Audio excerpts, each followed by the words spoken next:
Hello, guys. Welcome back again. My name is Amit, and it's code time. So we are back again with another code daily challenge. और आज का question फिर से एक medium level question है. And the name of the question is minimized maximum of products distributed to any store. So let's go to the question और देखते हैं कि क्वेश्चन क्या कहता है. So you are given an integer n indicating there are n specialty retail stores. There are m product types of varying amounts which are given as a zero indexed integer array quantities where quantities of I represents the number of products of the I product type.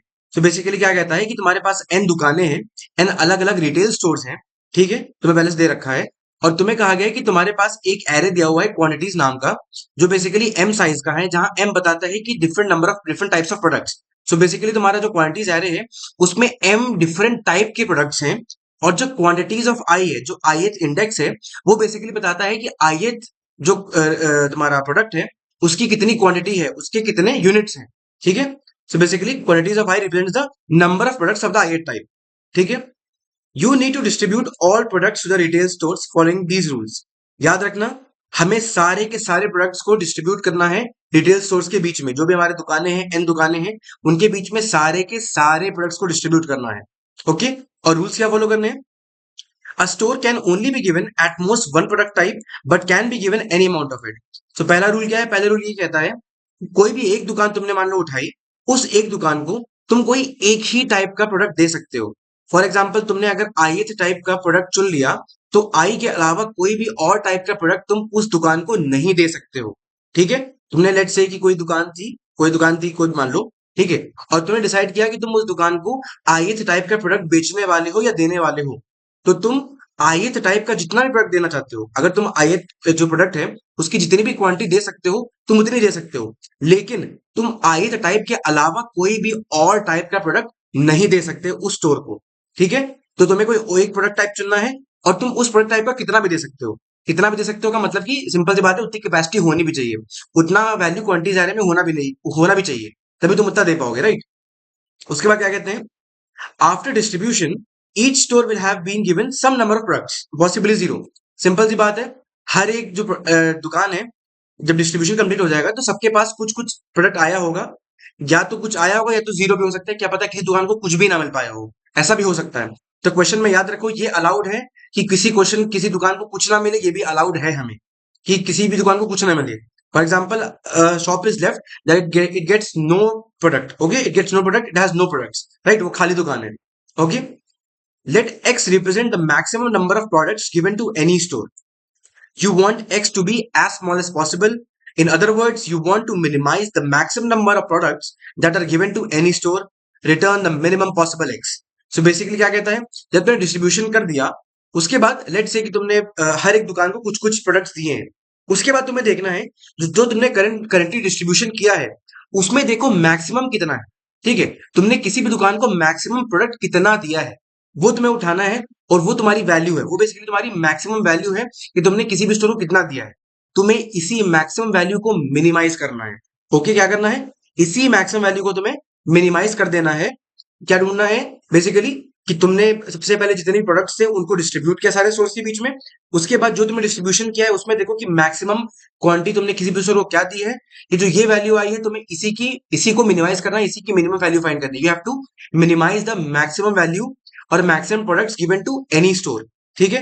ये दो rules याद रहेंगे. सबसे पहले, किसी भी दुकान को सिर्फ एक ही टाइप का प्रोडक्ट मिलेगा और उस टाइप का प्रोडक्ट उसे कितना भी मिल सकता है, मतलब depending upon the quantities of I.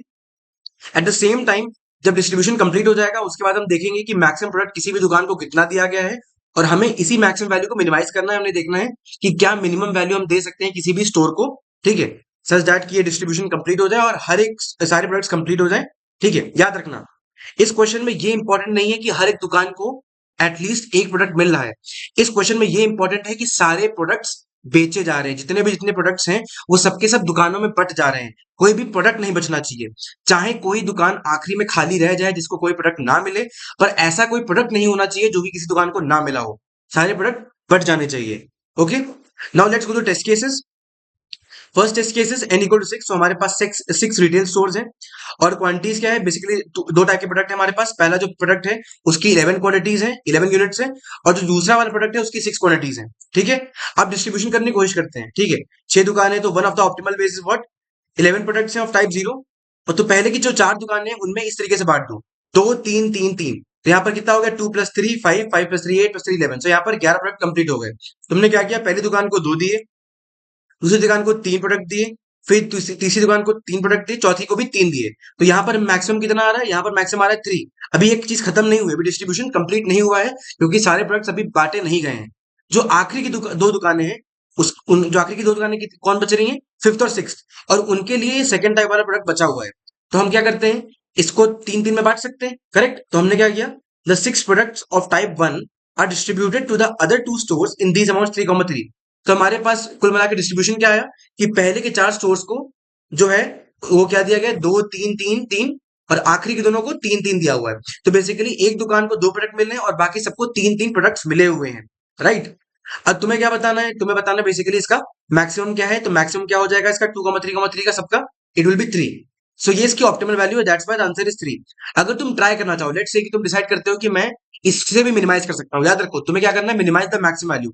Let's say कि तुम कहते हो कि तुम 2 प्रोडक्ट दोगे, सिंपल सी बात है, तुम आधा पौना तो नहीं दे सकते, we can not be in decimals, right. तो हम 2 दे, लेट्स से कि हम 2 प्रोडक्ट देने की कोशिश करते हैं।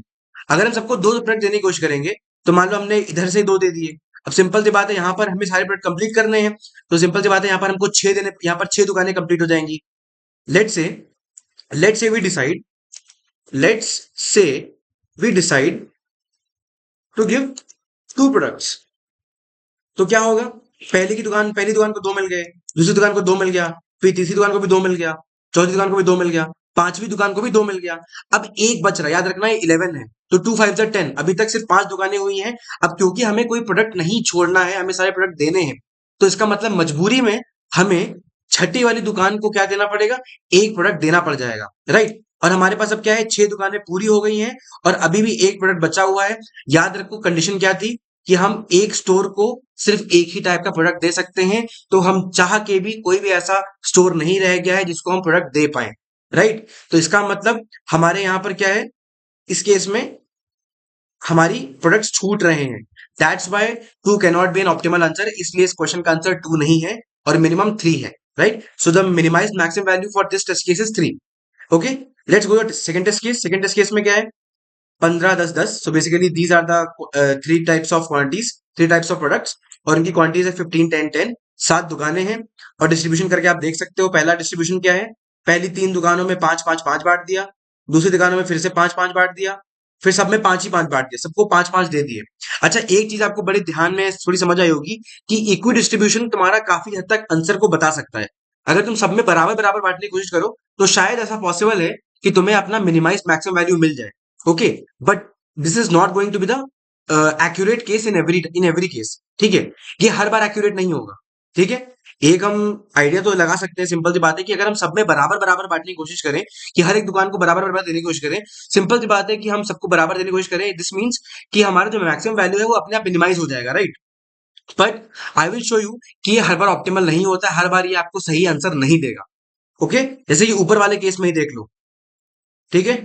आप 2 देने की कोशिश करते, लेकिन 2 का आंसर पॉसिबल नहीं था, इसीलिए हमने 3 देने की कोशिश की। इसलिए equi distribution is not always possible, right, ये भी एक चीज है। अच्छा, यहाँ पर सिंपल सी बात है, हमने 5 5 देने की कोशिश की थी, that's why the answer is 5। फिर हम आते हैं, एक ही दुकान है और क्वांटिटीज क्या है, तुम्हारी 1 लाख है, 1 lakhs, that's why the answer is going to be 1 lakh, क्योंकि तुम सिंपल सी बात है एक दुकान को उसके सारे प्रोडक्ट्स दे दोगे, right. That's why the answer is 1 lakh. Okay. Now let's go to the constraints. Constraints are what? M is equal to quantities of length. Basically, M number of products hai, M types of products hai, right? Then we have the value of M and N. So basically, the number of shops and the number of types of products. The types of products can range from 1 up to 10 to the power 5. Okay, nice. And the values, basically the quantity of every product. हर एक जो product है उसकी quantities कहां तक जा सकती है, 1 से लेकर 10 की पावर 5 तक। इसका मतलब हर एक टाइप का जो प्रोडक्ट है उसकी कितने 10 की पावर 5 यूनिट्स मैक्सिमम पॉसिबल हो सकते हैं।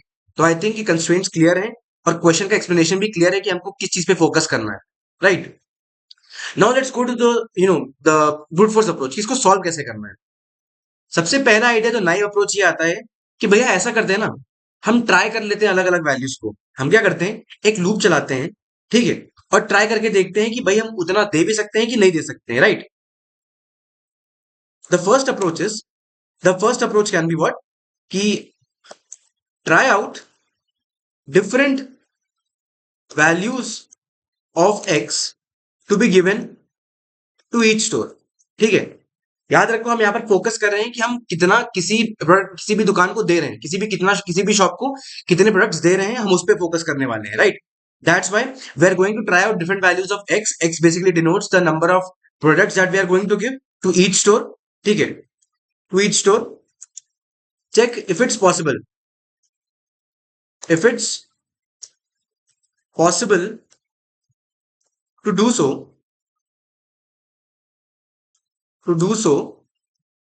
without violating the conditions।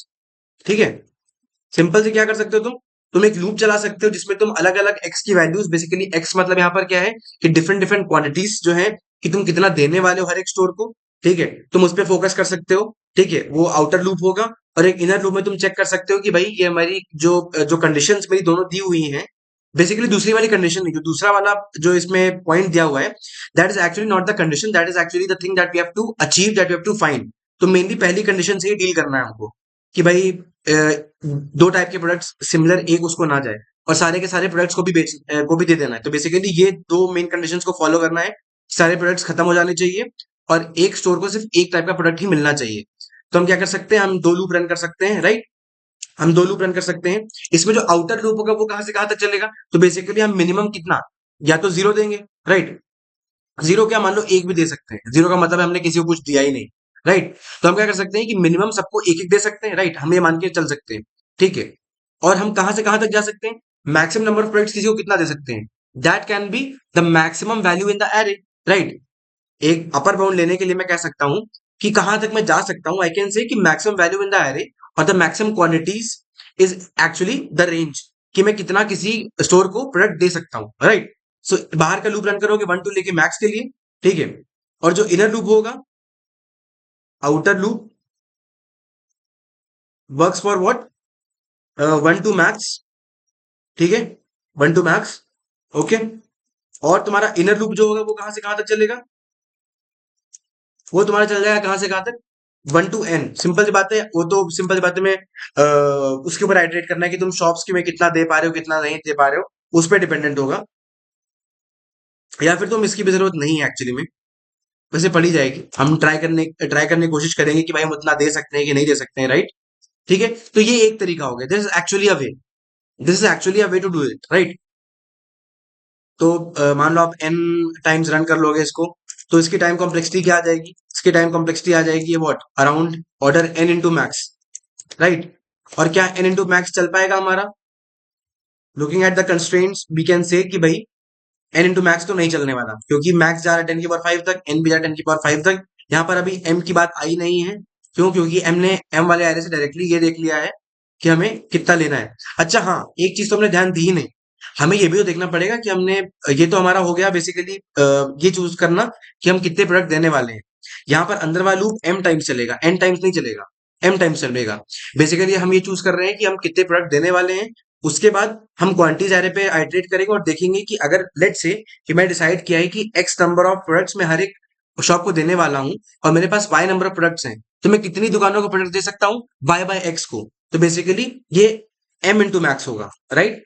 But the time complexity still remains the same, कोई फर्क नहीं पड़ रहा है।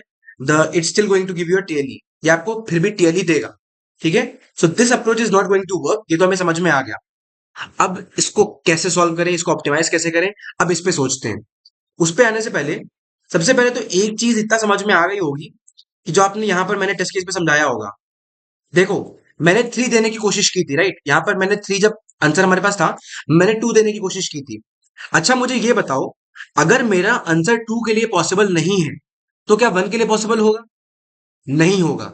इन अ सिमिलर वे, लेट से मुझे 5 तक के लिए आंसर मिल गया, लेट से यहाँ पर जैसे आंसर 3 है, तो मैं मान लेता हूँ कि फॉर एग्जाम्पल कि 5 मैं दे सकता हूँ सब हर एक उसको शॉप को। ठीक है, अच्छा याद रखो ये अलाउड भी है कि कोई प्रोडक्ट की कोई भी शॉप खाली रह जाए, किसी एक कोई ऐसी भी शॉप भी हो सकती है जिनको कोई भी प्रोडक्ट ना मिले। ठीक है, ये भी पॉसिबल है, ये भी अलाउड है। हमें अलाउड क्या नहीं है, हमें अलाउड ये नहीं है कि प्रोडक्ट्स एंड में बचे, प्रोडक्ट सारे के सारे दे दो, पर ये अलाउड है कि शॉप्स खाली रह जाए, right. So that's why basically अगर मान लो मैं 5 प्रोडक्ट सबको दे रहा हूं, अगर मान लो मेरे 5 के लिए आंसर पॉसिबल है, तो इसका मतलब है 6 7 8 9 10 अगर मैं ये प्रोडक्ट्स देने की कोशिश करता हूं तो इनके लिए भी आंसर पॉसिबल होगा। करेक्ट, ये मैं कह सकता हूं। अगर 5 के लिए आंसर पॉसिबल है, अगर मैं कह रहा हूं कि 5 प्रोडक्ट्स सर एक दुकान को देने की कोशिश करूं और उसके लिए आंसर आ रहा है यस ट्रू दे सकते हो, तो इसका मतलब अगर मैं 6 देने की कोशिश करूंगा तब भी तो आंसर पॉसिबल होगा, तब भी तो आंसर पॉसिबल आएगा। क्यों? क्योंकि मैं तो भाई ऐसा कर सकता हूं ना कि मैं किसी दुकान को छोड़ दूं, किसी दुकान को कुछ भी ना दूं, वो भी मेरे अलाउड है। तो that's why I can easily give 6 7 8 9 10 में उससे ऊपर वाली वैल्यूज को भी दे सकता हूं किसी भी दुकान को। इसका मतलब क्या है? इसका मतलब तुमने एक चीज नोटिस की होगी कि जब मेरी एक ऑप्टिमल वैल्यू है, उसके नीचे मान लो कोई एक वैल्यू है जिसके नीचे जिसपे आंसर एग्जिस्ट नहीं करता है, वो एक ऐसी वैल्यू है तुम्हारा नंबर ऑफ प्रोडक्ट्स की जिसके लिए आंसर नो है, तो इसका मतलब अगर मैं उसके नीचे जाऊंगा उनके लिए भी आंसर नो आएगा। इसी तरीके से अगर कोई ऐसी वैल्यू है जिसके लिए आंसर यस है, तो अगर मैं उसके आगे वाली वैल्यूज उसके उससे बड़ी वैल्यूज को चेक करूंगा तो उनके लिए भी आंसर यस आएगा। इसका मतलब क्या? तुम एक मोनोटोनिक फंक्शन दिख रहा होगा यहाँ पर, जहां पर नो आया, नो के बाद सारे नो ही आएंगे, जहां पर यस आया, यस के बाद ऊपर सारे के सारे यस ही आएंगे। ये क्या है? एक मोनोटोनिक फंक्शन बन रहा है, right. At the same time जैसे कि मैंने कहा, यहां पर मेरा आंसर एग्जिस्ट मान लो कर रहा है, यहां पर मेरा एग्जिस्ट आंसर कर रहा है, तो क्या मुझे इसके आगे वाली वैल्यूज को चेक करने की जरूरत है? नहीं, क्योंकि मुझे क्या करना है, we have to minimize the maximum value. अगर ये मेरी करंट वैल्यू है मान लो, इसमें मुझे आंसर ट्रू मिल रहा है और इस साइड पे इसकी बड़ी वैल्यूज हैं, सिंपल सी बात है, I have to minimize the maximum value, तो मुझे इसके आगे चेक करने की जरूरत ही नहीं है क्योंकि उनके लिए भी आंसर ट्रू ही रहने वाला है। तो मैं क्या कर सकता हूँ, डायरेक्टली ये वाला जो सर्च स्पेस था, जो ये वाला सर्च स्पेस था, उसको मैं इग्नोर मार सकता हूँ, उसको मैं छोड़ सकता हूँ, और मैं इसके पीछे वाले सर्च स्पेस को चेक कर सकता हूँ क्योंकि मुझे अपने मैक्सिमम वैल्यू को मिनिमाइज करना है। इसी तरीके से मान लो कोई एक ऐसी वैल्यू आती है जहां पर आंसर एग्जिस्ट नहीं करता है या फिर आंसर नो है, तो क्या उसके पीछे वाले जो उसकी बाद वाली वैल्यूज हैं, क्या उनके लिए भी आंसर आएगा? नहीं, उनके लिए भी आंसर नो ही होगा। तो क्या मुझे उनके लिए चेक करने की जरूरत है? नहीं जरूरत है, सिंपल सी बात है। तो what can I do? I can ignore this search space, right. मैं इस सर्च स्पेस को इग्नोर कर सकता हूं। तो हमारे पास दो चीजें फुलफिल हुई, एक मोनोटोनिक कंडीशन कि भाई तुम्हारा बढ़ रहा है घट रहा है, और दूसरा क्या, एट द सेम टाइम कि तुम्हारा बेसिकली क्या कहते हैं, तुम यूज कर पा रहे हो, कि तुम अपने सर्च स्पेस को इग्नोर कर पा रहे हो, उसको हटा पा रहे हो, कि बड़े से ऊपर नहीं जाना है, छोटे से जहां पर आंसर नो है उसके नीचे नहीं जाना है, राइट। ये जब दो कंडीशंस फुलफिल होती हैं तो हमारी कौन सी टेक्निक लगती है, ये बहुत लोगों को नहीं पता होता है, ये मैं तुम्हें आज बताऊंगा, ठीक है। इस टेक्निक का नाम है बाइनरी सर्च। बहुत सारे लोगों को ये नहीं पता होता है कि बाइनरी सर्च कैसे काम करता है, क्या है।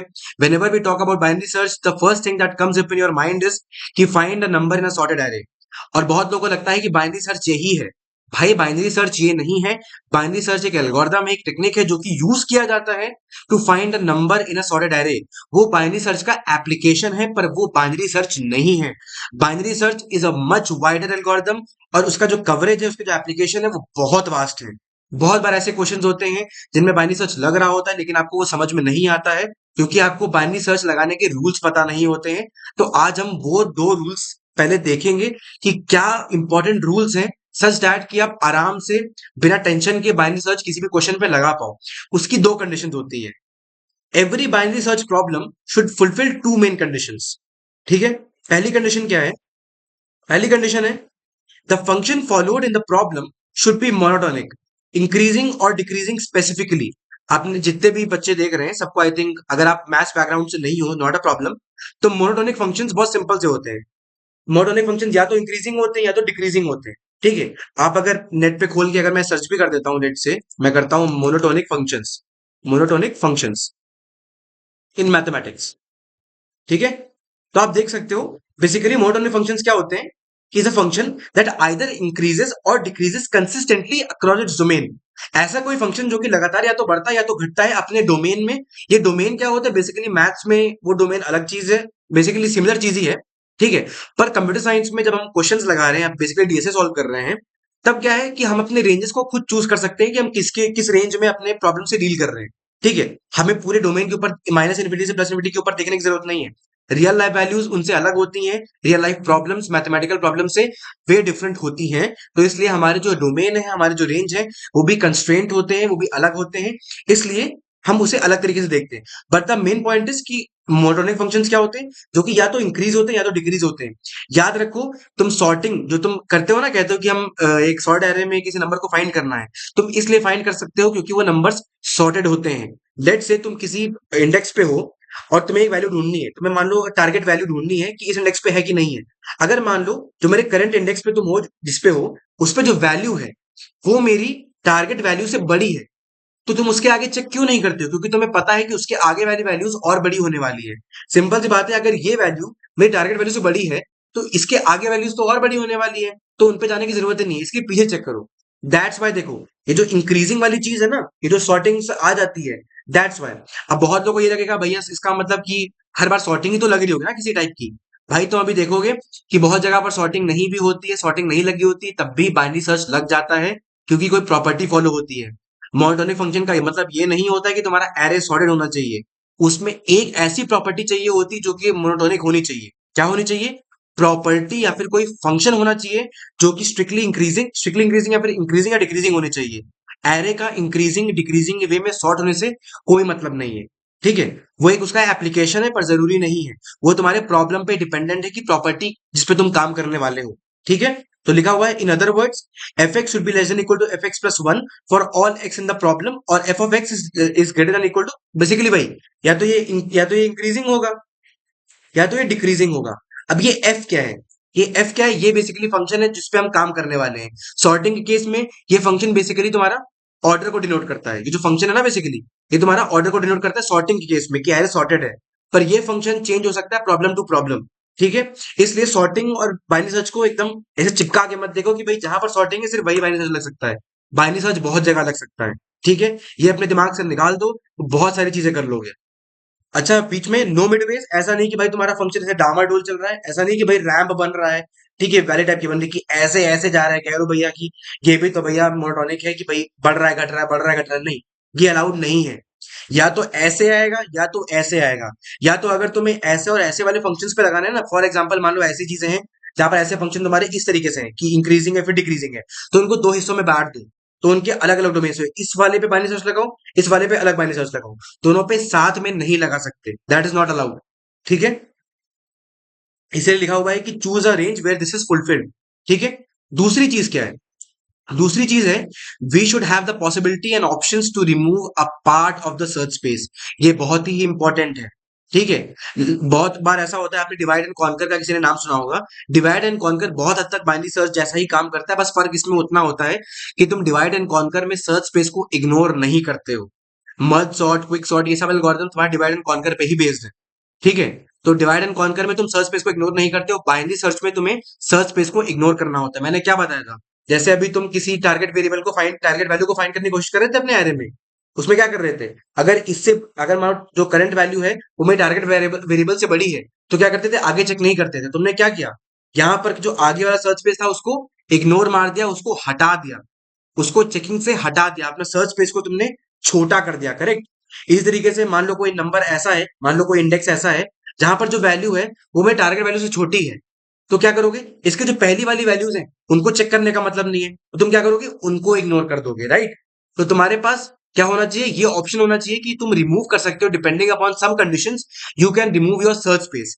बाइनरी सर्च में जनरली वो सर्च स्पेस जो होता है वो बाय टू होता है, कि तुम हाफ हाफ सर्च स्पेस को करते जाते हो, हर बार हाफ सर्च स्पेस को इग्नोर करते जाते हो, हटाते जाते हो। ऐसे ही तुम्हारे और भी होते हैं, टर्नरी सर्च भी होता है जिसमें बाय थ्री चलता है, जिसमें तुम तीन सर्चिंग डोमेन्स को, तीन सर्च स्पेस लेके चलते हो। उस तरीके से ये भी काम करता है। ठीक है, ध्यान रखो, तुम्हारी दो कंडीशन फुलफिल होनी चाहिए। पहला क्या? मोनोटोनिक मोनोटोनिक फंक्शन होना चाहिए। दूसरा क्या? You should have the possibility, you should have the options to remove a part of the search space. यही दो चीजें इंपॉर्टेंट हैं। अब क्योंकि हम डिस्कस कर चुके हैं तो आपको बड़ी सिंपली समझ में आ गया होगा कि आज के क्वेश्चन में फिर से बाइनरी सर्च ही लगने वाला है। ये बाइनरी सर्च का ही क्वेश्चन है, और यहां पर हम क्या करेंगे? We are going to apply apply binary search on number of products to be given to each store. जैसे कि याद करो, मैंने स्टार्टिंग में ही बोला था, अगर जैसे कि थ्री था, थ्री मैंने कहा था ना, थ्री नंबर ऑफ प्रोडक्ट्स इस वाले एक टेस्ट केस के लिए, तो मैंने क्या था? अगर जैसे कि तुम यहाँ पर टू नहीं दे पा रहे थे, तो टू का मतलब है तुम वन भी नहीं दे पाओगे, जीरो भी नहीं दे पाओगे। उसी तरीके से अगर मान लो फाइव पे आंसर पॉसिबल है, तो six seven eight nine ten उनके लिए भी आंसर पॉसिबल होगा। तो यहाँ पर क्या हो रहा है, पहली बात तो इंक्रीजिंग वैल्यू है, सिंपल सी बात है। तुम्हारा जो तुम जो रेंज चुनने वाले हो, तुम कहाँ से तक चुनोगे, सिंपल सी बात है, मिनिमम तुम वन प्रोडक्ट दोगे और मैक्सिमम तुम मैक्सिमम जो एलिमेंट है तुम्हारे क्वांटिटी सारे में उतना दे सकते हो। तो तुम्हारा बेसिकली तुम्हारा जो रेंज है ना, वो पहले से ही मोनोटोनिक ऑर्डर में है कि भाई 1 2 3 4 5 6 ऐसे ऑर्डर में अरेंज है तुम्हारी जो रेंज है, ठीक है। दूसरी चीज क्या है, मैंने जैसा कहा कि अगर तुमने मान लो दो दे दिया और दो तुमने देखा कि दो के लिए आंसर पॉसिबल नहीं है, तो 1 0 उन सब पे भी चेक करने की जरूरत नहीं है। तो तुम्हारे पास सर्च स्पेस इग्नोर करने का भी ऑप्शन है। और उसी तरीके से जैसे 5 के लिए आंसर पॉसिबल था, तो 6 7 8 9 10 को चेक करने की जरूरत नहीं, क्योंकि उनके लिए आंसर पहले से ही पॉसिबल होगा। दैट्स वाई तुम्हारे पास दोनों कंडीशन फुलफिल हो रही हैं, इसलिए हम यहाँ पर बाइनरी सर्च अप्लाई कर सकते हैं। और आओ अब उसको इंप्लीमेंट करके देखते हैं। ओके, सबसे पहले यहाँ आते हैं, इसको ओपन करते हैं। आई होप सबको दिख रहा होगा, इसको मैं हटा देता हूं यहाँ से, ठीक है। ओके, अब हम स्टार्ट करेंगे क्या, आई होप सबको दिख रहा होगा। ओके, तो यहाँ पर आते हैं, सबसे पहले क्या हमको चाहिए, नंबर ऑफ प्रोडक्ट्स जितने हैं वो चाहिए, राइट। क्वांटिटीज डॉट साइज, ये कर दिया, ठीक है। उसके बाद हमको एक आंसर वेरिएबल भी चाहिए, जिसकी इनिशियल वैल्यू क्या लेंगे, इंट मैक्स ले लेते हैं, टू डिनोट कि भाई हमें क्योंकि मिनिमाइज करना है ना अपने आंसर को, दैट्स वाई ये ले लेते हैं, ठीक है।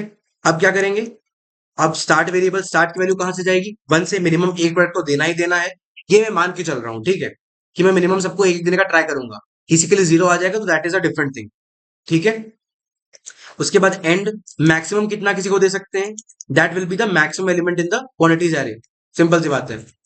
मैक्स एलिमेंट मैं डायरेक्टली फाइंड कर रहा हूं, आप चाहे तो पूरा लिख के देख लो, कोई प्रॉब्लम नहीं है। Dot begin comma quantities dot and, ठीक है। इसको अगर छोटा कर लेते ताकि आपको दिखाई पड़ जाए पूरा एक लाइन में, ठीक है, ये हो गया। और क्या, एक मिड वेरिएबल चाहिए। ये सारे हमारे वेरिएबल्स डिफाइन हो चुके जो हमें चाहिए थे, राइट। अब हम अपना स्टार्ट करेंगे अपना binary search, while start is less than equal to what, and mid equal to. अब जिसने कल का वीडियो देखा है, तो अगर किसी ने नहीं देखा है तो कल का वीडियो देख के आना, तो आपको समझ में आ जाएगा मैं मिड को कैसे कैलकुलेट कर रहा हूँ और इसके फायदे क्या होते हैं। तो start plus and minus start by 2, ठीक है। मिड बेसिकली यहाँ पर क्या बताने वाला है, mid is going to tell me the number of products that I am trying to give to each store. मैं हर एक स्टोर को, हर एक शॉप को कितने प्रोडक्ट्स देने की कोशिश कर रहा हूं, वो मेरा बेसिकली मिड रिप्रेजेंट करेगा। अब मैं क्या करूंगा, मैं कैलकुलेट करूंगा कि गिवन कि मैं हर एक शॉप को मिड नंबर ऑफ प्रोडक्ट्स देने की कोशिश कर रहा हूं, how many shops will be there. अगर लेट से कि मैं हर एक शॉप को दो दो प्रोडक्ट देने की कोशिश कर रहा हूं, ठीक है, और मेरा क्वांटिटी एरे गिवन है, तो मैं कितनी शॉप्स को दो दो प्रोडक्ट्स दे सकता हूं, मैं ये कैलकुलेट करूंगा, ठीक है। तो क्या करेंगे, इंट सी, ये बेसिकली काउंट करेगा कितनी नंबर ऑफ शॉप्स हैं। For int i equal to 0, i less than m, i plus plus, quantities array के ऊपर आइटरेट करने के लिए, और c plus b equal to what, quantities. अच्छा याद रखना, मैंने क्या कहा था, मैंने क्या बेसिकली क्वेश्चन ने क्या कहा था कि कोई भी प्रोडक्ट को छोड़ना नहीं है। जैसे कि अगर तुम इसी वाले टेस्ट केस पे आ जाओ, अगर मैं इसको थोड़ा मिनिमाइज करके टेस्ट केस खोलूं, यहां पर देखो, यहां पर क्या था, सबको 3 दिए पर इसको 2 दिए, ठीक है। यहां पर अगर तुम 3 का मॉड करोगे, अगर तुम 11 के साथ 3 का मॉड करोगे, तुम देख सकते हो कि भाई प्रोडक्ट्स बच रहे थे, पर तुम्हें प्रोडक्ट्स को बचाना नहीं है। इसका मतलब कोई ऐसी शॉप भी हो सकती है जिसमें कम प्रोडक्ट्स आए, पर उस पर फोकस नहीं, फोकस किस पे, फोकस है मैक्सिमम वैल्यू पे, इसलिए कोई चिंता की बात नहीं है, ठीक है। तो बेसिकली तुमको क्या करना है, जो नंबर ऑफ शॉप्स कवरेज होगा वो क्या होगा, सील वैल्यू होगी। जैसे यहाँ पर क्या था, ये क्या है बेसिकली 11/3 करोगे, 11/3 क्या होता है, 11/3 3 आता है, ठीक है। पर यहाँ पर 3 नहीं, यहाँ पर 4 स्टोर कवर हुए हैं। तो बेसिकली तुमको क्या करना है, सील वैल्यू ऑफ 11/3, 11/3 को अगर तुम सील वैल्यू करोगे तो क्या आएगा, 4 आएगा, ठीक है। 11/3 क्या होता है, 11/3 होता है तुम्हारा 3.667। इसका अगर सील वैल्यू लोगे तो क्या आएगा, इसका सील वैल्यू आएगा 4। दैट्स वाई यहाँ पर तुम देख सकते हो कि 4 स्टोर को हमने कवर किया, 233। तो इसका हमको सील वैल्यू लेना है।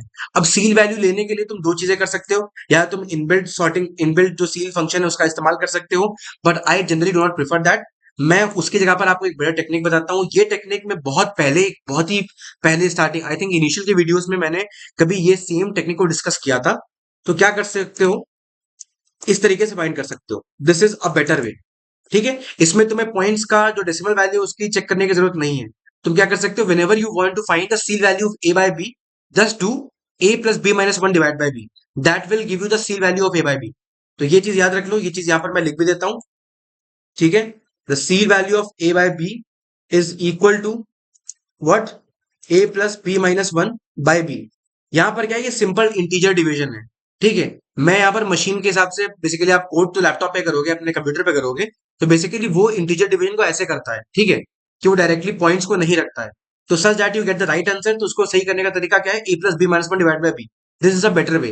इसमें आप इनबिल्ट सील फंक्शन का इस्तेमाल नहीं करो, it is actually a bit faster. ठीक है, तो ये हमने फाइंड कर लिया अपनी कि कितनी शॉप्स हैं।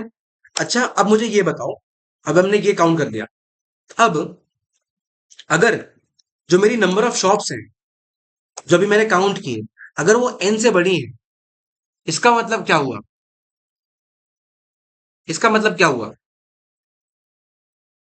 इसका मतलब है कि ये एक वैलिड डिवीजन नहीं है।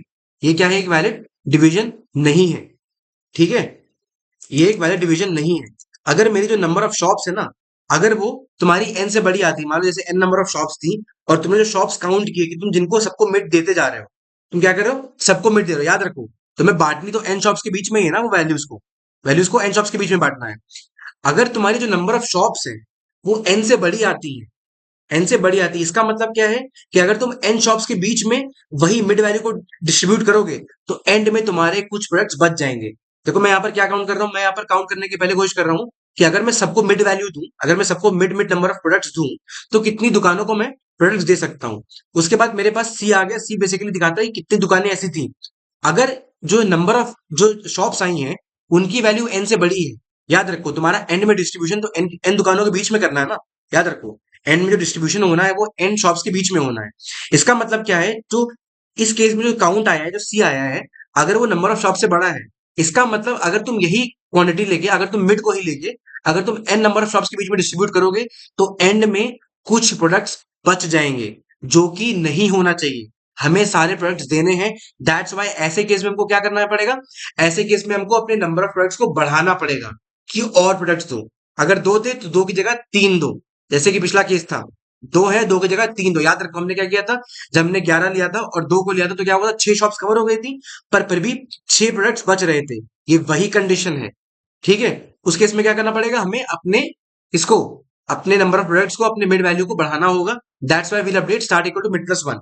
एल्स अगर जो नंबर ऑफ शॉप्स है that is less than equal to one, less than equal to n, तो हम क्या कर सकते हैं, सिंपल सी बात है, आंसर को अपडेट करेंगे, answer equal to mid and end will be equal to mid minus one. कि एक पॉसिबल आंसर हमको मिल गया है। सिंपल सी बात है, मान लो जैसे थ्री, मान लो 311 भी आता है, 311 भी आता है, तब भी मैक्सिमम वैल्यू क्या आ रही है, थ्री आ रही है। हमें मैक्सिमम वैल्यू पे फोकस करना है। दैट्स वाई हमारे पास थ्री आ गया, एक आंसर पॉसिबल मिल गया। आगे यहाँ पर मेरा आंसर हमको मिल रहा है, तो आगे चेक करने की जरूरत है, नहीं चेक करने की जरूरत है। इसका मतलब एंड वाली वैल्यू को अपडेट कर दो। That's why end equal to mid minus one. और ये करने के बाद क्या करना है, बस बाहर आके तुम्हें अपना आंसर रिटर्न कर देना है, एंड दैट्स ऑल। ये तुम्हारा कोड पूरा हो गया। सबसे पहले क्या किया, अपने वेरिएबल्स को इनिशियलाइज किया, देखा कितना किसको देना है, बाइनरी सर्च स्टार्ट किया, काउंट किया कितनी शॉप्स को दे सकते हो, given the value as mid, कि तुम मिड नंबर ऑफ प्रोडक्ट सबको दे रहे हो, कितनी शॉप्स कवर हो सकती हैं। अगर जो number of shops is bigger than n, इसका मतलब अगर तुम वही mid number of products n shops में बांटोगे, तो कुछ प्रोडक्ट्स बच जाएंगे। That's why it violates our conditions. इसीलिए हमें अपने मिड को बढ़ाना पड़ेगा, and this is not a possible answer of mid, this is not a possible answer for a question. That's why हम अपने स्टार्ट को अपडेट कर देंगे। नहीं तो अगर ये एक पॉसिबल आंसर है, अगर c less than equal to n है, उस केस में हम अपने आंसर वेरिएबल को अपडेट करेंगे। और क्योंकि एक पॉसिबल आंसर है, तो दोबारा आगे चेक करने की जरूरत नहीं है, और अपने एन वेरिएबल को अपडेट करके वापस पीछे आ जाएंगे। और ये पूरा प्रोसेस जब खत्म होगा, हमें अपना आंसर मिल चुका होगा। Now let's go and run this piece of code. देखो, it pass the sample test cases. Let's try to run for all test cases.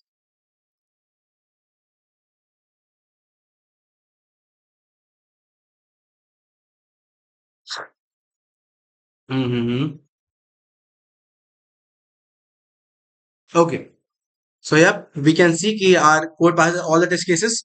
और ठीक है, it works fine, it works very good, right. बहुत ही अच्छी तरीके से काम कर रहा है ये।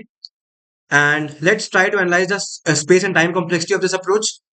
ठीक है, अभी पहले इसकी स्पेस कॉम्प्लेक्सिटी को ही देख लेते हैं। बताओ, क्या मैंने किसी वेरिएबल को यूज किया है, कोई एक्स्ट्रा वेरिएबल, कोई एक्स्ट्रा एरे डिक्लेयर किया है?